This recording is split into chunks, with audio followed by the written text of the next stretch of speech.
Quero começar o meu pronunciamento na tarde de hoje elogiando a atitude do governador do estado do Pará, do estado de Nossa Senhora de Nazaré, do meu querido estado. Falei na semana passada que o Pará avança. Falei na semana passada da diferença do governo anterior para a diferença do atual governo. Falei da postura, da coragem do governador Simão Jatene. E ele vem a Rio 20 e patenteia, registra nos anais, nas inscrições daquela feira, o que está acontecendo no estado do Pará, na área do meio ambiente. Quero então dizer ao povo paraense, do meu orgulho de ter o governador do Pará falado na Rio 20 do meio ambiente com determinação, deixando com certeza aqueles que estavam lá e aqueles que tiveram notícia através da imprensa, falada, escrita, o que o governador se propõe e o que o governador vem fazendo. Por este motivo, senhora presidenta, quero eu iniciar o meu pronunciamento nesta tarde, deixar um requerimento na mesa de mérito ao governador Simão Jatene. E eu passo a ler, presidenta. Fruquado no que preceitua o artigo 222 do Regimento Interno do Senado Federal, requeiro votos de honra ao mérito ao senhor excelentíssimo governador do Pará, Simão Robson de Oliveira Jatene, pelo ousado compromisso de até o ano 2020 diminuir a zero o desmatamento no estado do Pará. É bom ouvir isso.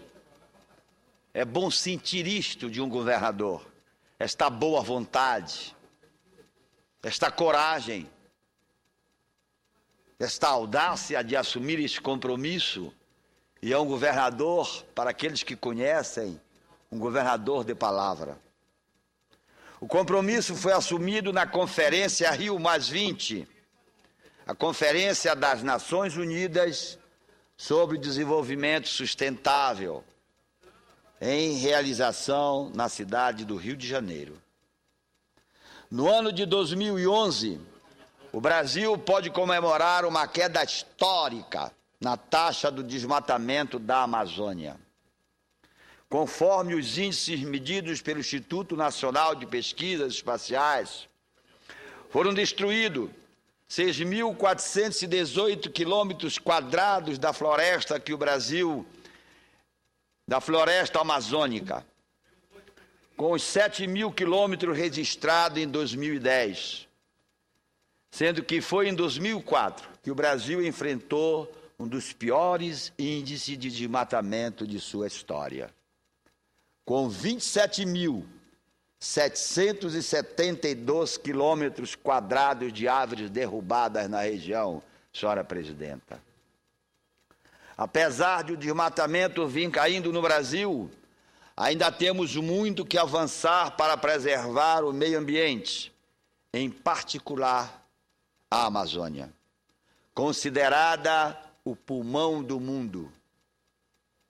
Pois é justamente com este foco que o governador Simão Jatene assumiu o compromisso de zerar o desmatamento no Pará.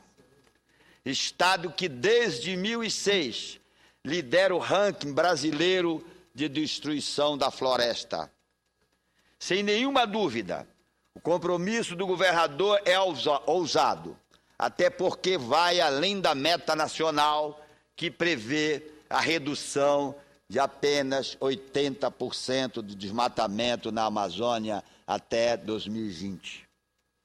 Tal compromisso, brasileiros e brasileiras, foi assumido na Conferência Rio+20, que desde 13 do mês em curso vem sendo realizada na capital do Rio de Janeiro, com programação a ser encerrada dia 22 deste mês.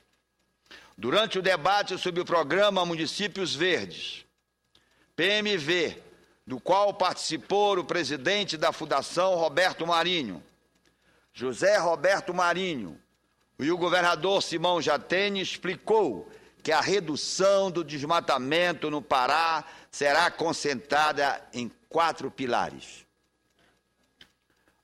aumento da fiscalização e no monitoramento da floresta, criação de mais áreas protegidas, concessão de incentivos para a economia de base florestal e aumento de eficiência da pecuária. Essas metas estão postas no programa Município Verde, criado em 2011 pelo governador do Pará, que visa reduzir o desmatamento do Pará em 2.104 km² até o ano 2015 e depois em 1.233 km² até 2020. A partir daí, qualquer desmatamento terá que ser obrigatoriamente compensado com o plantio do que foi derrubado. Mediante este fato, é que solicito votos de honra ao mérito ao senhor governador Simão Jatene, porque não há dúvida que o Pará dá um passo gigantesco rumo àquilo que todo o nosso planeta, e não apenas a Amazônia, está a esperar nas últimas décadas: o cuidado com o meio ambiente, a partir de políticas públicas efetivas e eficientes para a preservação da humanidade. O governador Simão Jatene está de parabéns. Ele sempre primou e sempre fez planos audaciosos para que a Amazônia pudesse ter, na verdade, sempre este nome de pulmão do mundo. Por isso, nesta tarde, inicio o meu pronunciamento, mais uma vez, presidenta, parabenizando o governador do meu estado pelo pronunciamento e pelo compromisso assumido na Rio+20. Mas, presidenta, continuo o meu pronunciamento perguntando aos brasileiros e às brasileiras, perguntando ao Senado Nacional, perguntando ao Congresso Nacional, por que ainda temos neste mundo moderno, neste Senado Federal, senador Requião, o voto secreto? Por quê? Por que o Congresso Nacional Brasileiro, há anos e anos e anos, criou este maldito voto secreto que esconde o rosto do parlamentar numa urna e continua até 2012. Esta CPI do Cachoeira é um exemplo de que este voto secreto, brasileiros e brasileiras, ampara o parlamentar de uma condição singular a se esconder do seu eleitor, a se esconder do povo brasileiro. Este voto secreto, brasileiros, pátria amada, não pode mais existir no Senado e na Câmara deste parlamento brasileiro.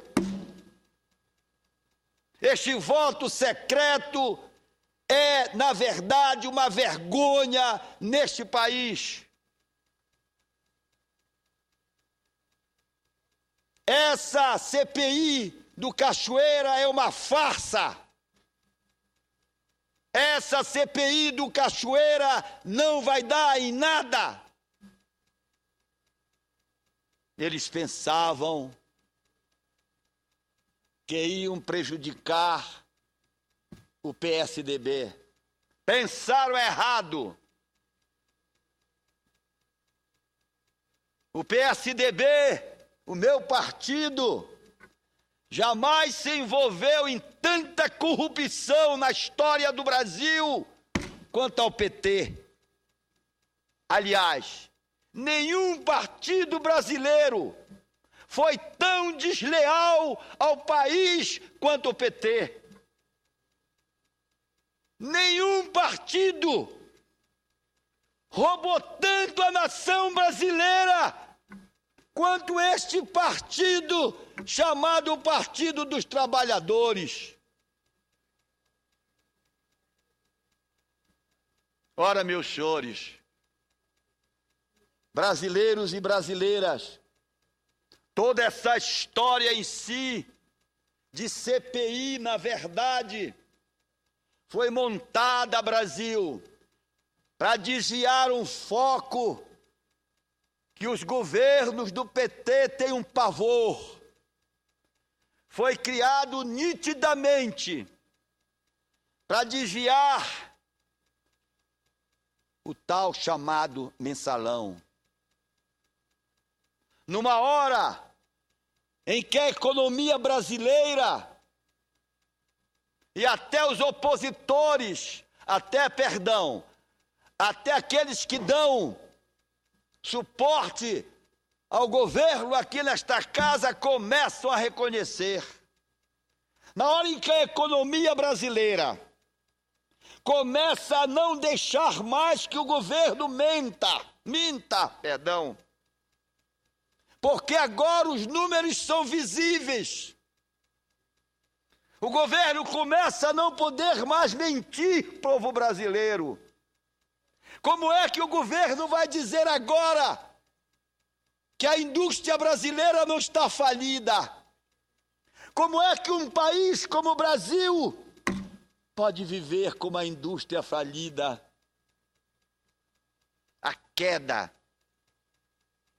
na geração de emprego da indústria brasileira.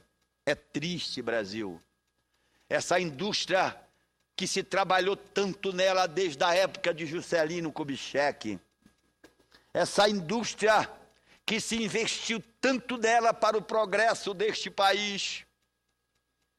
Essa indústria que se deram incentivo em todos os governos, agora está quebrada. A economia quebrada, a economia cada vez mais insustentável nos seus pilares, a infraestrutura nacional arrasada, nós não temos saúde. Quem poderia levantar a mão neste país para dizer que esse país trata os brasileiros como devia tratar na saúde? Quem, Brasil? Quem, brasileiros? Me digam. E a educação deste país? Como estão os aposentados deste país? A violência neste país? As estradas, brasileiros? As estradas? Esta CPI veio exatamente para desviar este foco. Brasileiros e brasileiras, pela primeira vez, eu vi uma pessoa querer depor numa CPI e a CPI não aceitar. Aquele pagou, que eu sempre falei aqui, quer depor na CPI, mas a CPI não quer. A CPI não vai trazer o governador do Rio de Janeiro, o mais envolvido com a Delta. A CPI, brasileiros e brasileiras, não vai chamar o presidente da Delta. Que CPI é esta? Eles não podem mais esconder. A CPI está nitidamente declarada. Ela foi aberta para encobrir o mensalão. Ela foi aberta para amenizar a queda da economia brasileira. Ela foi aberta para desviar o foco do Supremo Tribunal Federal. Ora, brasileiros, o Lula teve a coragem, presidente Lula, o senhor que é considerado um homem tão popular neste país,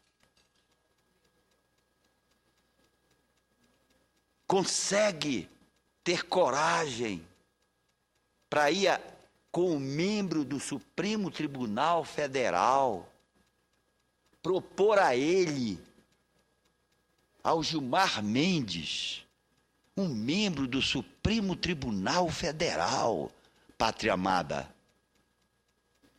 Acreditem, foi lá ameaçar o membro do Supremo Tribunal Federal para que ele pudesse adiar, pudesse ajudar a adiar a votação do mensalão. Querida pátria, onde chegamos? O que temos, pátria amada? Olhem, o que eu vou ler agora. Juiz que determinou a prisão do Cachoeira é transferido. Em que pátria nós estamos? Aonde nós estamos, Brasil? Dá medo, Brasil.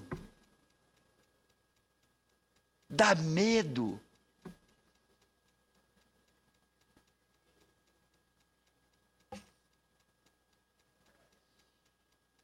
Paulo Moreira Lima.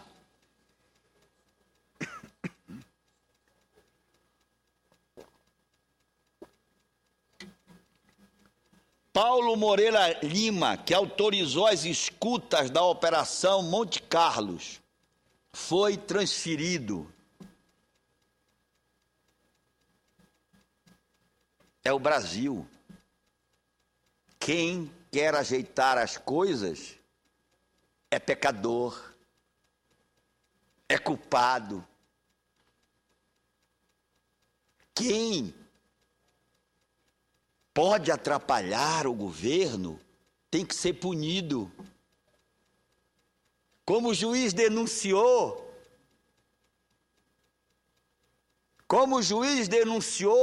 a maracutaia,